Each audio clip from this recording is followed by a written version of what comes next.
Well, we're about a week away from the 2020 NFL draft, a draft that's going to look a lot different this year than in years past. Still, we got to talk about the Ravens draft needs. And for that, I need to bring in WJZ's Mark Viviano. How's it going, Mark? Good, Katie. How are you?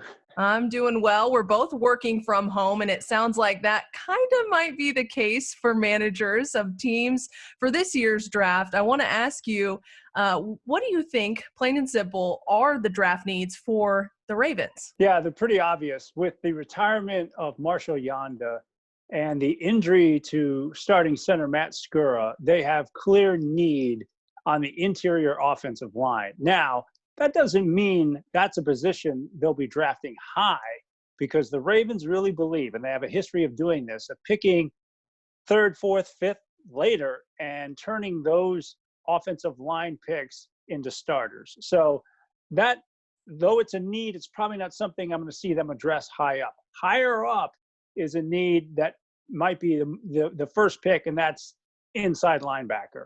I think that's what they would really want, to pluck a starter out, to find an inside linebacker. Queen out of LSU and Murray out of Oklahoma seem to be the top candidates for that, if they're available at 28.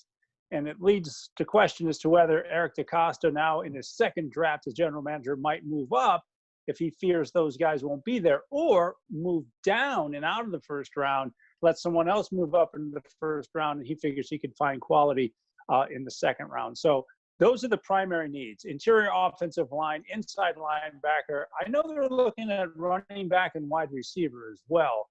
So this seems to be, Eric DeCosta has called this an extremely deep wide receiver class. So he figures he could find that even later on in the draft. But those would be the four positions that I think they're definitely going to address in this draft. Mark, I want to ask you, shifting gears just a little bit, there's so much uncertainty in the world right now with everything going on with the pandemic. I want to ask you, do you think that that might have an impact on this year's NFL season? I think it already has, to be honest with you, because off-season workouts were to have begun this week.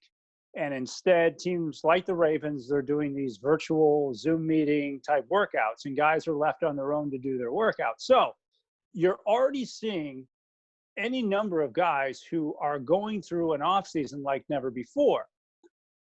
I think that's already going to have something of an impact. Now, the next impact will come: when will these players be together on a field to begin practicing? Will there be mini camps? I don't think so. I don't think you're going to see the typical rookie mini camps and veteran mini camps that we see in May and June. That just seems too soon for that to be likely. So push it even further now to training camp.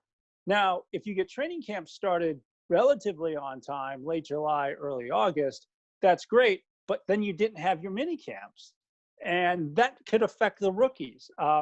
So there's a lot that's already being affected. If they could get, just this week, Mark Ingram told us, if he can get 4 or 5 weeks of workouts in, and that may come at the sacrifice of some preseason games. Maybe they just won't play all the preseason games. Who knows? A lot of it is to be determined, but let's hope they can get it started on time and play their full schedule. It's still unknown. Obviously, a lot of unknowns moving forward, but one thing we know for sure, the NFL draft starts April 23rd. Thank you so much for joining us today, Mark. For WJZ.com, I'm Katie Johnston.